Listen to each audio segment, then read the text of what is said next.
In this problem, we are looking at using the substitution rule property. It's really a useful tool, and I use this quite a bit. But on to this.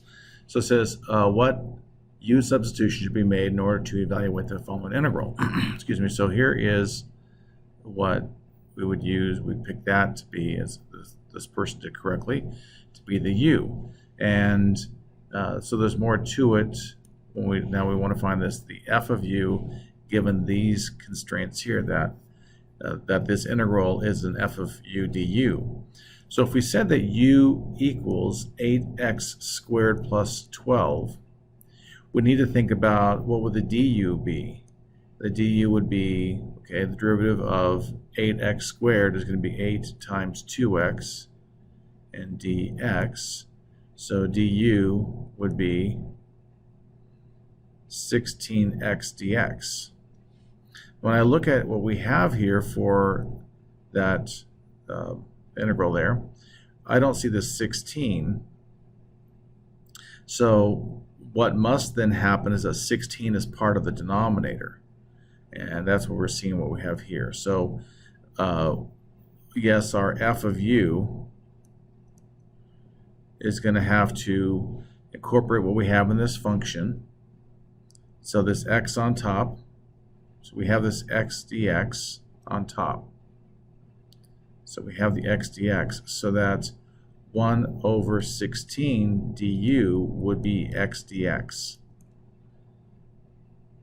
Now, notice we have the du here, but we don't have the 1 over 16. So that 1 over 16 is going to have to be part of the f of u. Now, what was the f of u?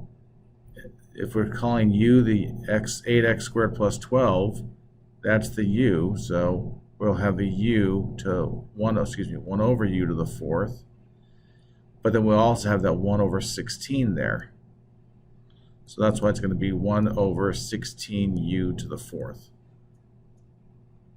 So just to recap, again, we take the derivative of the u function.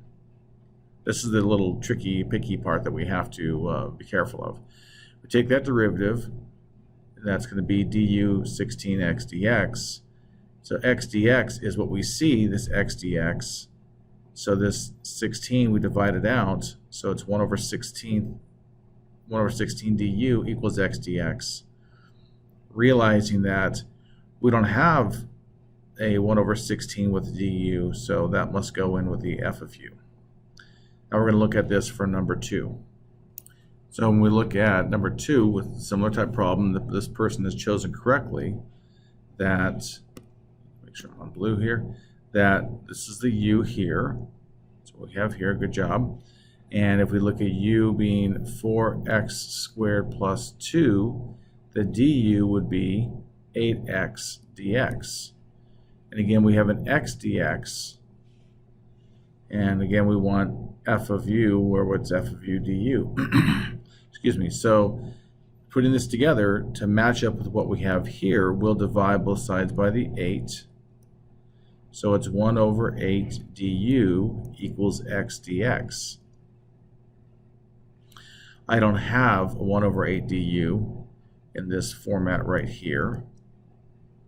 So that if my f of u would have to absorb that, f of u is going to be, well, it's going to be 1, because this x dx is part of the du. It's going to be 1 over the square root of this part here. We decided to call that u. So 1 over the square root of u, and then this 1 over 8 has to be part of that as well. So f of u would be 1 over 8 times the square root of u. And that's what goes here. Hope that makes sense. If not, please let me know. I'll try to explain it a different way.